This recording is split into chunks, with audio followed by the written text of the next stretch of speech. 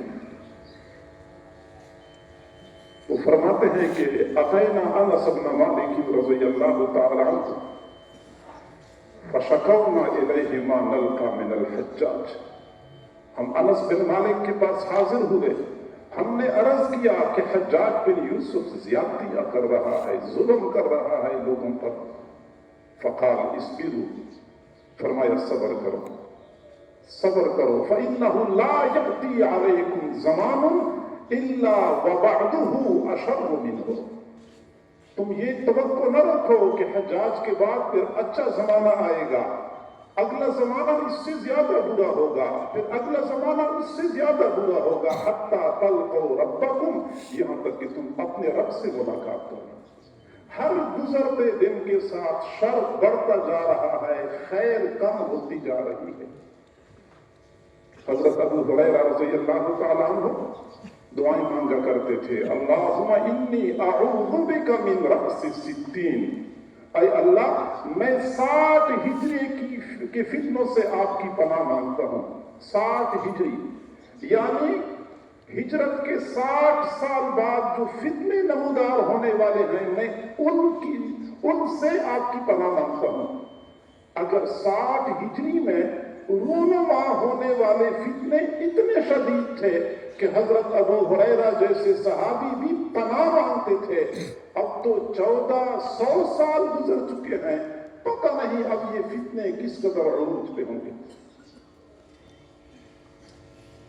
حضرت حسن بصری رحمہ اللہ اپنے شاگردوں کو فرمایا کرتے تھے کہ میں نے صحابہ کو دیکھا ہے، آپ لوگوں نے نہیں دیکھا، میں نے آپ کو دیکھا ہے، صحابہ نے آپ کو نہیں دیکھا۔ اگر آپ صحابہ کرام کو دیکھ لیتے، آپ صحابہ کرام کو پاگل سمجھتے۔ یہ کیسے لوگ ہیں، یہ کیسی مخلوق ہے، آپ ان کو پاگل سمجھتے، اور اگر صحابہ کرام آپ کو دیکھ لیتے تو وہ آپ کو کافر سمجھتے۔ کہ اتنے ایسے بھی لوگ ہوتے ہیں، یعنی یہ تبدیلی اس قدر تیزی سے آ چکی تھی۔ محدثین کی دنیا میں ایک محدث گزرے ہیں، امام ترمذی رحمہ اللہ۔ امام ترمذی رحمہ اللہ کے زمانے میں ایک اور محدث تھے، حکیم ترمذی رحمہ اللہ۔ بھرپور جوانی تھی، خوبصورت قد کاٹ تھا، تقویٰ اور تدین والی زندگی تھی۔ باغ میں کسی کام کے لیے تشریف لے گئے، پیچھے سے ایک خاتون پہنچ گئی۔ حکیم ترمذی رحمہ اللہ اس خاتون کے ارادے اور نیت کو سمجھ گئے، اپنا ایمان بچانے کے لیے بھاگنا شروع کر دیا۔ چاروں طرف دیوار تھی، دروازے کی جانب سے خاتون آ رہی تھی، ہمت کی اور چھلانگ لگا کے دیوار کو پھلانگ لیا اور اپنا ایمان بچانے میں کامیاب ہو گئے۔ زندگی گزرتی گئی، جب بڑھاپا آ گیا، بال سارے سفید ہو گئے، ایک مرتبہ تنہائی میں بیٹھے ہوئے تھے اور اپنے ساتھ سوچ رہے تھے، جوانی کے ایام یاد کر رہے تھے، تو پھر کہنے لگے اپنے دل میں کہ وہ جو جوانی کے ایام میں ایک خاتون باغ میں آئی تھی، وہ کیا چاہت لے کے آئی تھی، اگر میں اس کی چاہت کو پورا کر لیتا، بعد میں توبہ کر لیتا۔ جو ہی یہ خیال دل میں آیا کہ میں اس کی چاہت کو پورا کر کے توبہ کر لیتا، پھر لرز گئے، احساس ہو گیا کہ میرے اندر کتنی تبدیلی آ گئی۔ جب عین شباب کا عالم تھا، گناہ کرنا آسان تھا، میں گناہ سے بچ گیا، لیکن جب بڑھاپا آ گیا، ہڈیوں کا ڈھانچہ بن چکا ہوں، گناہ کر بھی نہیں سکتا، پھر بھی میرے دل میں یہ خیال آیا کہ میں وہ گناہ کر لیتا، میں کتنا بگڑ چکا ہوں، میں کتنا بدل چکا ہوں۔ یہ سوچا تو رونا شروع کر دیا، روتے روتے آنکھ لگ گئی۔ کسی اللہ والی کی زیارت ہوئی، پوچھا حکیم ترمذی آپ کیوں اتنے پریشان ہیں؟ جواب دیا، جب جوانی تھی گناہ کر سکتا تھا، گناہ سے بچ گیا، بڑھاپا آ گیا، اب گناہوں کے خیالات دل میں آ رہے ہیں۔ تو اللہ والے نے فرمایا، حکیم ترمذی آپ یہ کیوں نہیں دیکھتے کہ کہ آپ کی جوانی کا زمانہ بڑھاپے کی زمانے کی بنسبت رسول اللہ کے زمانے کے زیادہ قریب تھا. وہ زمانہ قریب تھا رسول اللہ کے زمانے کے، اس لیے خیر کا زمانہ تھا، گناہ سے بچنا آسان تھا. تو یقیناً یہ فتنوں کا زمانہ ہے، الحاد کا زمانہ ہے، لیکن اس کے باوجود ہمارے لیے نیکی کے راستے کھلے ہیں، بلکہ انہی ناموافق حالات کی وجہ سے اللہ کی طرف سے خاص رحمت ہمارے ساتھ ہے. ایک تو فتنے زیادہ ہیں، ماحول ناموافق ہے، دوسری طرف ہم کمزور ہیں، اور دنیا کا دستور ہے کہ جب حالات ناموافق ہوں، بندہ کمزور ہو تو دنیا والے بھی رعایت کرتے ہیں اور اللہ تعالیٰ بھی رعایت کرتا ہے. الآن خفف اللہ عنکم وعلم ان فیکم ضعفا. اب اللہ نے تمہارے لیے آسانی پیدا فرمائی ہے کیونکہ اللہ کو پتہ چل گیا کہ اب کمزوری آ چکی ہے. قرآن عظیم الشان اس بات پہ گواہ ہے کہ جب ضعف آ جاتا ہے، کمزوری آ جاتی ہے، اللہ کی جانب سے آسانی اور رعایت کا معاملہ شروع ہو جاتا ہے. میرے حضرت رحمہ اللہ فرمایا کرتے تھے کہ ہم نہیں دیکھتے جب انسانوں کے قوا مضبوط تھے، ہمت بلند تھی، یہ مادی دنیا کا سفر کس قدر مشقت سے طے ہوتا تھا. اونٹوں کی پشت پر بیٹھ کر مہینوں لوگ سفر کیا کرتے تھے. آج جب اللہ تعالیٰ نے دیکھ لیا کہ انسانوں کے قوا کمزور ہو چکے ہیں، ہمتیں پست ہو چکی ہیں، اللہ رب العزت نے آسانی پیدا فرمائی. مادی دنیا کا وہ سفر جو پچھلے زمانے میں مہینوں میں طے ہوتا تھا، آج وہی سفر گھنٹوں میں طے ہوتا ہے. اگر مادی دنیا کی اس سفر میں اللہ نے آسانی فرمائی ہے تو روحانی دنیا میں بھی اللہ رب العزت نے اسی آسانی والا معاملہ فرمایا ہے. اور یہی وجہ ہے، ترمذی شریف کی روایت ہے، حضور صلی اللہ علیہ وسلم نے حضرات صحابہ کے نام کو فرمایا، انکم فی زمان من ترک منکم عشر ما امر به ہلاکا. تم ایک ایسے زمانے میں ہو کہ تم میں سے کوئی بندہ اس زمانے میں دین کے 10 حصوں میں سے 9 حصوں پہ عمل کر لے، ایک حصہ چھوڑ دے، وہ بندہ ہلاک ہو جائے گا. وَإِنَّهُ لَيَأْتِي عَلَى النَّاسِ زَمَانٌ مَنْ عَمِلَ بِعُشْرِ مَا أُمِرَ بِهِ نَجَا. اور ایک ایسا زمانہ آنے والا ہے کہ اگر اس زمانے میں کوئی بندہ دین کے 10 حصوں میں سے 9 حصوں کو چھوڑ دے، ایک حصے پہ عمل کر لے، وہ پھر بھی کامیاب ہو جائے گا. وجہ کیا ہے؟ وہ زمانہ ایسا ہوگا، وہ حالات ناموافق ہوں گے، ماحول ساتھ نہیں دے رہا ہوگا. اس وقت تھوڑی محنت کے بدلے اللہ تعالیٰ زیادہ صلہ اور بدلہ عطا کرے گا. حضرت عبداللہ بن مسعود رضی اللہ تعالی عنہ نے حضور صلی اللہ علیہ وسلم سے حدیث روایت کی، انہو لا یأتی زمان صبر المتمسک للمتمسک فیہ اجر 50 شہیدہ. صبر کا زمانہ آنے والا ہے جس میں دین پہ جمنا اور دین پہ ڈٹ جانا مشکل ہوگا. اور اس زمانے میں جو بندہ دین کے ساتھ جڑا ہوا ہوگا اس کو 50 شہیدوں کا اجر ملے گا. پھر حضور صلی اللہ علیہ وسلم نے فرمایا، لِأَنَّكُمْ تَجِدُونَ عَلَى الْخَيْرِ أَعْوَانًا وَإِنَّهُمْ لَا يَجِدُونَ عَلَى الْخَيْرِ أَعْوَانًا. کیونکہ آپ لوگوں کو آج خیر اور بھلائی کے کاموں میں اعوان مل جاتے ہیں، مددگار مل جاتے ہیں، ماحول آپ کا ساتھ دیتا ہے، گھر کے حالات آپ کا ساتھ دیتے ہیں، دوست احباب آپ کا ساتھ دیتے ہیں. اور وَإِنَّهُمْ لَا يَجِدُونَ عَلَى الْخَيْرِ أَعْوَانًا، اور وہ لوگ خیر اور بھلائی پر اعوان نہیں پائیں گے، کوئی مددگار نہیں ہوں گے. ماحول ناموافق ہوگا، گھر کے حالات ناموافق،